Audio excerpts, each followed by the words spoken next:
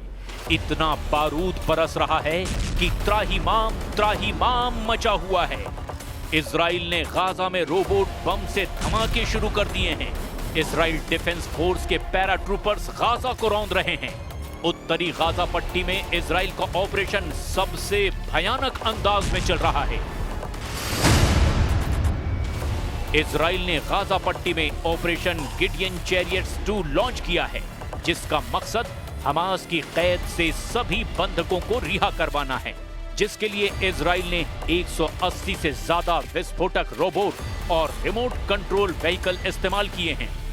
Israel ने तेल अल हवा, शेख रिदवान, तूफा, जबल नजला और सफतवी स्ट्रीट में बहुमंजिला इमारतों को बम से उड़ा दिया है। मिडिल ईस्ट से आई रिपोर्ट के मुताबिक इजराइल की बख्तरबंद गाड़ियां और पैराट्रूपर डिवीजन गाजा सिटी में तेजी से कब्जा करती जा रही हैं। फिलहाल गाजा में 4 लाख के करीब लोग हैं, जिन्हें खदेड़ कर इजराइल पूरे गाजा पर कंट्रोल का मिशन चला रहा है। אבל כיוון ששאלת על הנשיא טראמפ, היו לי כמה שיחות איתו אחרי התקיפה, וכולן היו טובות מאוד, כולל שיחתנו אתמול. ושני דברים יצאו מזה. אחד, שהוא הזמין אותי לבית הלבן, זה התבצע नेतन्याहू आर्मी अब तक ऑपरेशन में काफी हद तक कामयाबी हासिल करती भी दिखाई दे रही है। गाजा में हमास सैन्य खुफिया विभाग के deputy head Sim Mahmoud Yusuf Abu al Khair को इजराइल ने ढेर कर दिया है। अबू अल खैर हमास की बुरेज बटालियन में सैन्य खुफिया विभाग का डिप्टी हेड था, जिसे उत्तरी गाजा में आईडीएफ ने 10 और टॉप कमांडरों के साथ मार गिराया है। İsrail'in bugün Gazze'deki Nasır Hastanesi'ne düzenlediği vahşi saldırıda 5'i gazeteci, en az 20 Filistinli şehit oldu. Gözü dönmüş Netanyahu hükümeti insanlık adına ne varsa yok etmek için cani saldırılarına aralıksız devam ediyor. Gaza की तरह Yemen front पर Israel ने Iran समर्थित Houthi fighters को जड़ से खत्म करने का ऐलान किया है। इजराइल के रक्षा मंत्री इजराइल काट्स ने धमकी दी है कि अब Houthi chief Abdul Malik al Houthi का नंबर आ गया है। पीएम नेतन्याहू ने हूथी चीफ को नसरल्ला, हानिया और सिनवार से भी भयानक मौत देने के ऑर्डर जारी कर दिए हैं। इजराइल कॉर्ट्स ने एलाद सिटी पर मिसाइल हमले के बाद हूथी चीफ को सीधी धमकी देते हुए कहा है, कि अब्दुल मलिक अल हूथी, तुम्हारा समय आ चुका है। तुम्हें अपनी सरकार के दूसरे लोगों के पास भेजा जाएगा।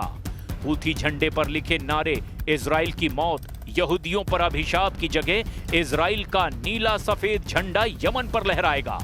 ये एकीकृत यमन की राजधानी पर लहराएगा। इजराइल से डेथ वार्निंग मिलने के बाद हूथी चीफ ने लगातार लोकेशन बदलनी शुरू कर दी है। Houthi chief Abdul Malik Houthi कई तरह के एहतियात बरत रहा है। जैसे अब्दुल मलिक अल हूथी पहले भी टीवी इंटरव्यू देने से परहेज करता था, लेकिन अब खुद के वीडियो रिलीज करने से भी बच रहा है। हूथी चीफ ने सार्वजनिक कार्यक्रमों से पूरी तरह खुद को अलग कर लिया है। साल 2004 में अपने भाई की मौत के बाद से ही अब्दुल मलिक अल हूथी ने लड़ाका ग्रुप की कमान संभाल रखी है। साल 2015 में अब्दुल मलिक ने यमन की सरकार को उखाड़ फेंका। मौजूदा वक्त में हूथी का यमन की राजधानी सना के साथ बड़े इलाके पर कब्जा है। हालांकि हूथी चीफ इजराइल की धमकी को हल्के में लेने की भूल नहीं कर रहा, क्योंकि इजराइल ने जिस दुश्मन को मौत देना तय कर लिया उसे कोई रोक नहीं सकता। इजराइल दुश्मन देश में घुसकर एक एक कर सभी लड़ाका ग्रुप के टॉप लीडर का सफाया कर चुका है। चाहे वो हमास चीफ इस्माइल हानिया रहा हो, चाहे हिजबुल्लाह चीफ नसरल्लाह रहा हो, या फिर याह्या सिनवार, इजराइल की मार से कोई नहीं बच पाया। इजराइल को रोक पाना अब किसी भी फाइटर ग्रुप के बस की बात नहीं। अमेरिका नेतन्याहू को 10 युद्ध जीतने के हथियार सौंपने जा रहा है। प्रेसिडेंट ट्रंप इजराइल को $6 अरब के हथियारों की खेप पहुंचाने वाले हैं। इजराइल को मिलने वाले जंगी हथियारों में 30 AH-64 अपाचे हेलीकॉप्टर भी शामिल है, जिसकी कीमत $3.8 अरब है। ट्रंप से मिलने वाले नए हथियार से इजराइल के लड़ाकू हेलीकॉप्टरों का मौजूदा स्टॉक 2 गुना हो जाएगा। इसके साथ ही ट्रंप इजराइल को $1.9 अरब की हमलावर गाड़ियां भी दे रहे हैं। What we're going to do is to build an arms industry that will match the best arms industries in the world with one proviso. We want to produce first for ourselves on a much larger scale and with unimaginable innovation. संयुक्त राष्ट्र में Israel के लिए veto power इस्तेमाल करने वाले Trump युद्ध के मैदान में भी हर तरह से साथ खड़े हैं। इसकी वजह हमास, हिजबुल्लाह और हूथी जैसे फाइटर ग्रुप बिल्कुल भी नहीं हैं। प्रेसिडेंट ट्रंप ने जब से कतर में मुस्लिम देशों का जमावड़ा देखा है, जब से उन्होंने तुर्की के राष्ट्रपति के रुख को गंभीरता से लिया है, वो खुलकर इजराइल को बैकअप देने लगे हैं।